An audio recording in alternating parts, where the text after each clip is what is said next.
Mandan bride's corn.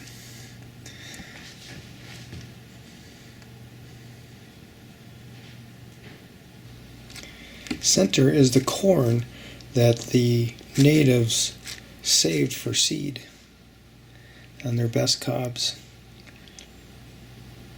Top and the bottom they ate.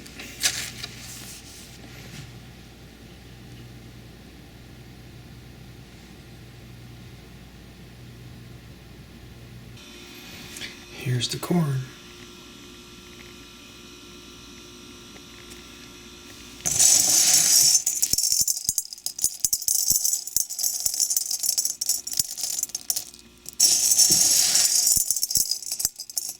Diversity of colors.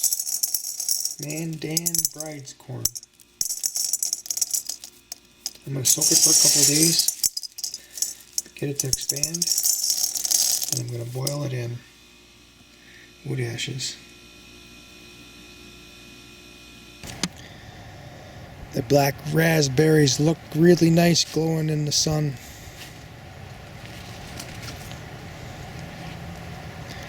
Lineup after lineup. 13 rows deep.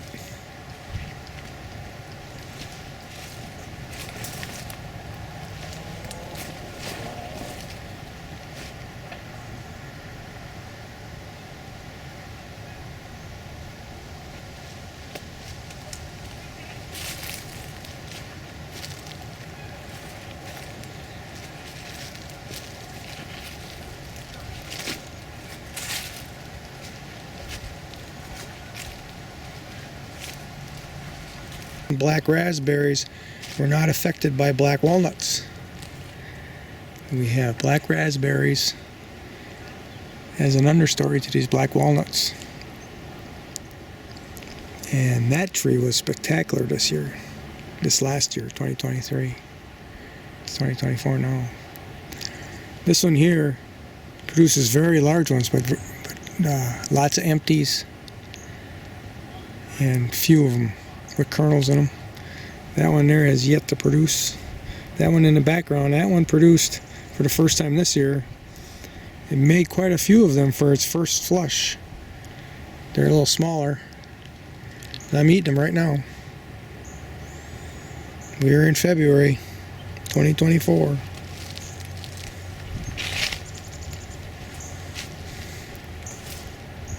And I'm eating the black raspberries right now too. I've got bags of them in my freezer. I eat a handful, not quite every day, but pretty close. If I said 5 days a week, I think I'd cover it. Just marvelous.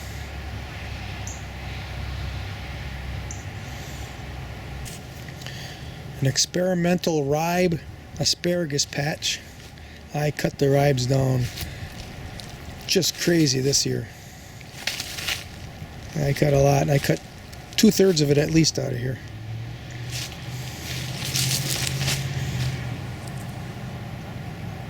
It looks like a jostaberry. Jostaberries and white currants, red currant. There's a few other different species in here, like Nanking cherries, plum tree, crabapple tree. A couple of pollards that I cut back a week or so ago. This one here I tried to kill once I tried to girdle it. Let's see how it responded to that girdling action. A little bulbous scab over it. This experiment has been very worthy. Happy it didn't die.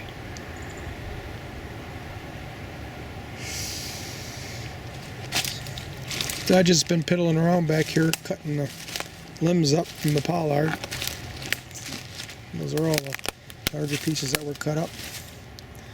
I'm going to get a couple strings and tie up this bundle of sticks and cut them after they're bundled up. I'm just doing a little at a time. I don't want to have it be a lot of work.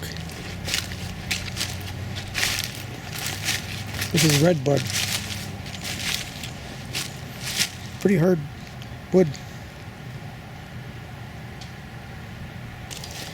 There's 52 peach pits in this bed that's covered with hardware cloth. I also have some elephant garlic in there. One of them is sprouting. February 3rd.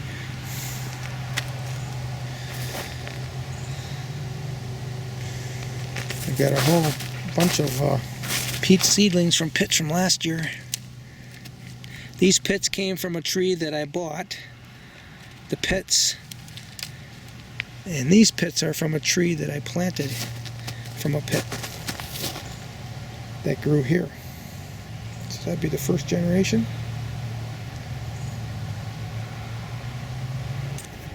Old windows that came off the old garage when it was torn down. That one broke. This one broke. They've been sitting here for, well, since I built this enclosure. It might be 20 years old already. So now the framework is pretty soft and rotted off. I'm going to try to pry the framework off with a screwdriver. Keep the glass. This black walnut was taller. I just cut it back. I'm making a pollard out of it. It's shading the peach and the mulberry tree behind me too much when it grows up. And plus I got to get on a ladder to cut the limbs. So now I won't have to. It's still a good 8-foot log there someday. A couple of grapevines growing out of its base. Those are riverbank grapes. Cut them back too. That's the segment that I cut off that had the L box on it. I know a guy with a sawmill, maybe he'll want it. Got some nice figures. That's the pollard that was beginning to form where the L box was. The top of it was dead. It still managed to cover up over the top. Look at that. See, the bark came right over the top. So how dead is it over on this side? I don't know.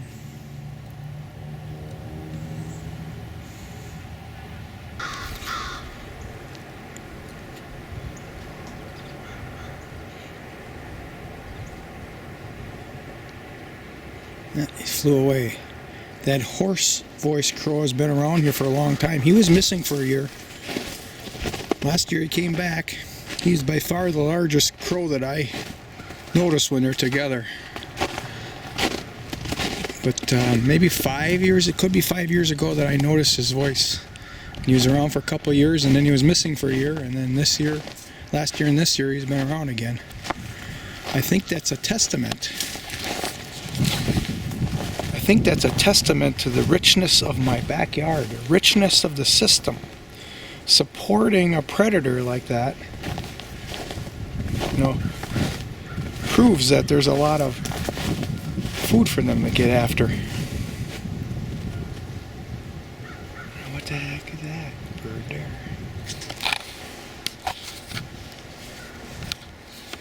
Or is that just a leaf? Garbage. I thought it was a bird. I've watched these crows as they actually pluck baby birds out of other nests to feed their young ones. And I'm not bothered by that. It proves the richness of the system. They want to be here because there's food. If I didn't have the crows here being predators, it means there's no food for them. And the system wouldn't be as rich as it is. Oh, there goes a rabbit. Too fast for me to put the camera on it. Albano's been talking about, I haven't been doing videos, and I haven't been doing very many. I was kind of under the weather for a while, and then now I'm working. I'm a substitute. When there's problems at work, then I gotta take the place. That's the idea of the book 1 Minute Manager. Managers that aren't involved in the business operation they're like the extra. And as long as they don't have to work, they're doing their job. But I've reduced it even further in that since I'm not working in the operation, if there is a problem, now I can take the place of whatever is the problem. Instead of scrambling trying to find somebody else, you know. But anyways, Albano, it's like 2.77 degrees Celsius out here right now, or minus 2.77. So I don't know how long I'm going to be able to sit out here without gloves. Got to grab some. I still have some high bush cranberries here, so the cardinals, when they get desperate, they eat those. It hasn't been a desperate winter by any means. It's been very warm. This is the edge of the property line here. Right there where that cut is on that tree. And these are pollards that I accomplished on the black walnuts. I like those balls. I've seen those in old paintings. You know, like 300-400-year-old paintings. That's how people heated their houses with that kind of wood. One time I referred to it as a stick culture. But they did thermal mass wood burners where all they had to do is fire it up for half an hour with a bunch of sticks, you know, burning at a very high temperature. And it would heat the thermal mass, and then that thermal mass would radiate off the heat for the next 10-12 hours. And they didn't have to burn as much wood as what these modern wood burners, at least here in the States, do. My fingers are getting cold. I think I've got some video on my old camera that I hadn't uploaded into my computer yet. I gotta go get some gloves. But I'm out here because Albano was wanting a video. Well, there's some subtleties that I can talk about here in my backyard. Some things that I've done differently. Oh, here comes the old crow again. It's heading for the black walnut tree. Well, they're mating now. Mating, and they're dividing up the territory. Biggest, strongest crow gets my backyard. There's no backyards in the city of Manitowoc like mine. Filled with habitat for a diversity of wildlife that come here and visit. Alright, I gotta go and get the gloves. I'm back. So right here is a swale. Talking about a swale on contour, you can see it right there. It's just a path that I dug into the soil, and then I flipped the soil up onto the edges to make a bed. And in this case, this is my pawpaw patch. There are pawpaws growing in here, as well as some other things. There's persimmons, red bud, basswood tree that I'm pollarding, hazelnuts, honey locusts, kiwis, but it's primarily a pawpaw patch. But on this swale here, this is the upper part of the pawpaw patch, and when it rains, especially after drought, after it's been dry for a long time, the soil makes a crust on the top. But when it rains, now the water is caught in this little indentation here, instead of running down to the bottom of the property. And part of the swale, there's what's called a spillway, and this almost the center of the patch, I have a little spillway right here. You can see how here's the path, and then it bumps up just a little bit right here, just a little bit. So when it rains, it'll accumulate an inch or inch and a half of water here, and it'll soak it in. And if there's a downpour and there's just an inundation of water, well, now the water has a place to go, and that's where it's going to go. Down to the next swale, and the next swale, and the next swale. If I didn't have these in place, the water would run right to the bottom, and that would be it. Now it gets to soak in. Oh, that old crow's back over there already. This is a martin house that I put up and the squirrels ruined. So I haven't hauled it up to the front yet. I'm on a mission now to start cleaning everything up, make it very neat. I came out of the permaculture information with the idea that everything should be chaotic and diverse. But now I'm going to kind of refine that a little bit. I don't want to be as chaotic. I'm going to start cleaning this up.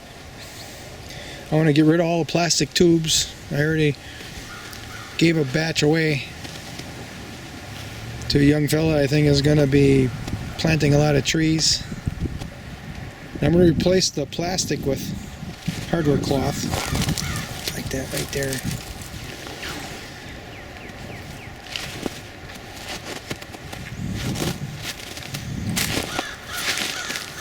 This is a peach tree that I planted years ago, and it was heavily shaded by black locusts and this pawpaw. But I cut the black locusts back this winter. The black locusts I cut back. I like it to send out more shoots all over the place. Spread that nitrogen around.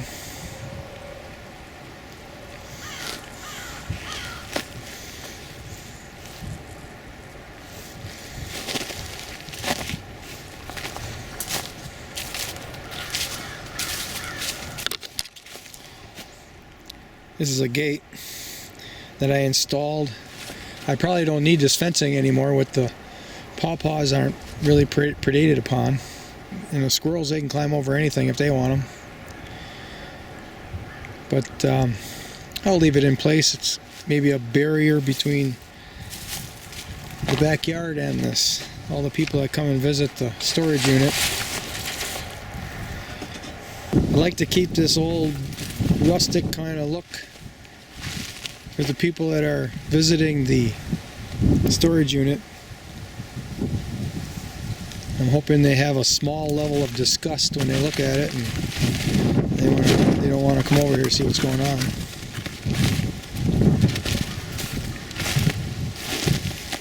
And I'm building brush piles now with all my prunings. Right here is the property line again, right at this cut. And I like all this. This is where the water accumulates, but I like all this brushy material. Hopefully they don't do anything with this. You leave that there. Look at there's a grapevine back there, a wild one, thicker than my wrist. It's an old one. And there's a bunch of old trees in here where they cut them all down, and I was pretty sad to see that happen. Oh, here's something that I don't think I've ever put on video. I planted this 10 years ago, maybe. It is a Kentucky coffee tree.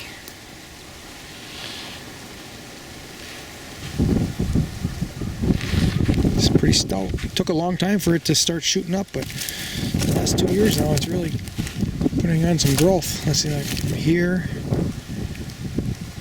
I think this, oh, from here to here maybe. Kind of looks like it's, the growth is from here all the way up to here.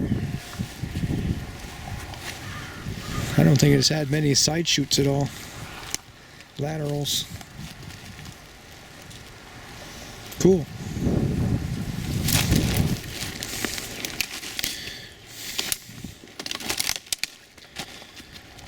Here's a testament to all my prunings. All this brush. I cut a top off of one of the pawpaws to see what would happen. I'm going to cut that up for firewood, see how it burns. But you see the brush extends all the way up to the fencing up there.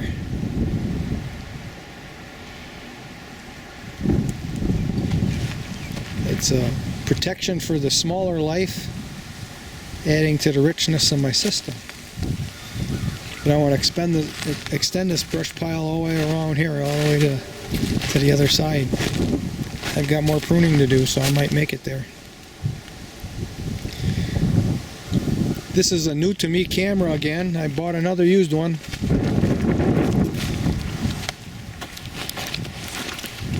This is a new to me camera again. I bought another used one off eBay It was the right price, and it matches the hardware that I have for the HDC HS900 Panasonic.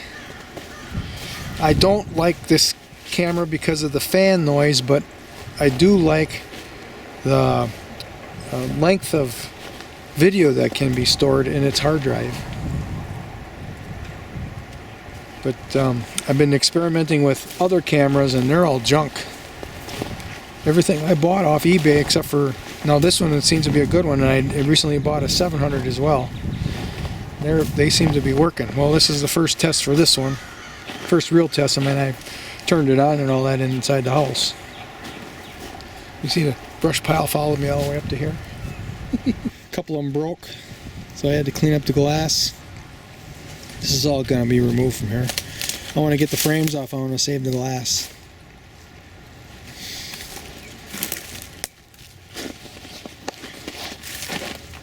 This is the remnants of an owl box that the squirrels took over and were using as a nest. It's getting rotted. I don't know if I'm going to try to reconstruct it. Maybe this young guy gave the tree tubes to him. Maybe he'll want it, put it back together. He talks about liking carpentry. So here's another swale. This is the second swale I dug on this property way back in 2013. As I was participating in a permaculture design course, as I was learning this stuff as I went, there was a weekly stimulation of courses, and I think it was Friday night it would come out, or Saturday morning, something like that. I'd watch them Saturday morning, and then I'd come out and do something. As soon as I learned it, I'd come and do something. This is one of the things I did right away. Another swale. The spillway is right there with those bricks. The bricks are also means to keep the woodchucks and everything else from digging underneath the gate here. With everything else all the way around, it has hardware cloth down into the soil a little ways. Actually, I think this I bent out to see it as an experiment. So it's not in the soil, it's just on top, bent out. And it actually works. You can see where the rodent tries to dig right there at the fence, and of course they just run into more fence.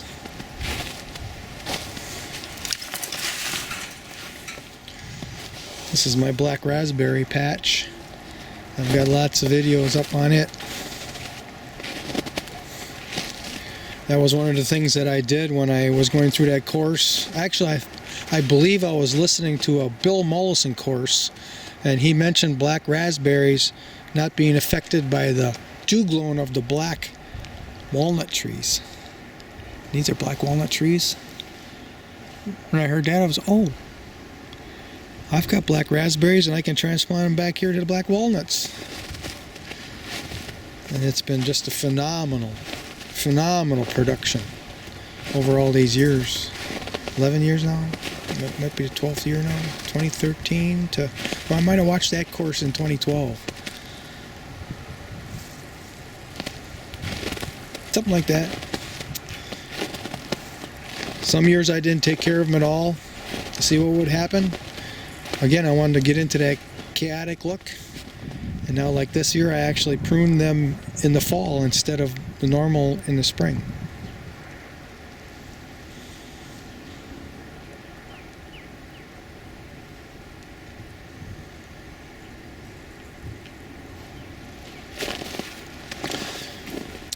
Here's a cage system I'm putting together with chicken wire, and I was able to transplant in February. Last week I transplanted hazelnuts into here. Never thought I'd ever be able to transplant in February. These are hazelnuts. They were growing in the dense shade of other hazelnuts. And now they're in here, and the idea is the squirrels aren't going to be able to take the nuts. And at the same time, I'm going to be growing climbing peas and beans in here with them. And the birds can't harvest the peas. I got some Swedish soup peas that'll grow that tall, and they have a very thin shell. And the catbirds have learned how to pick through that shell and grab the peas. They aren't going to be able to in this cage. I still got a little more chicken wire yet that I've got to spread out. I originally did this thinking about the woodchucks, but the baby woodchucks can get through this little 2-inch holes.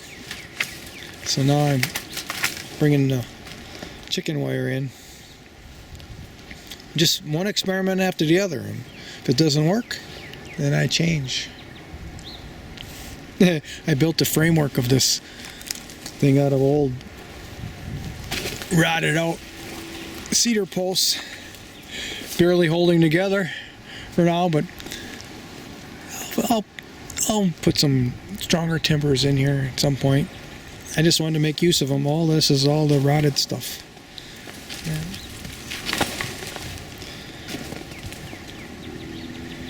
I might get 5 years out of it or something.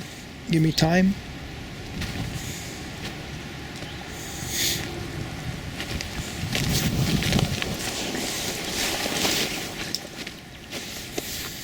This is my experiment rye with asparagus patch, which again, super production. I pruned it off heavy this year. Everything, almost everything that's old. I was going to say everything, and here's one that's old that I left. But it had some really nice young shoots to it, so I left it. Nearly everything that's old I plucked out of here. What I really like about this is this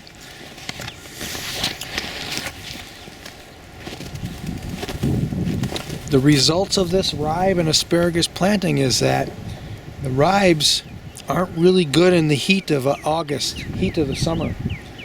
And what happens is the ribes, they flower and blossom very early. They're in April already, they're working on it. And they're getting their photosynthesis April, May, and June and doing their production.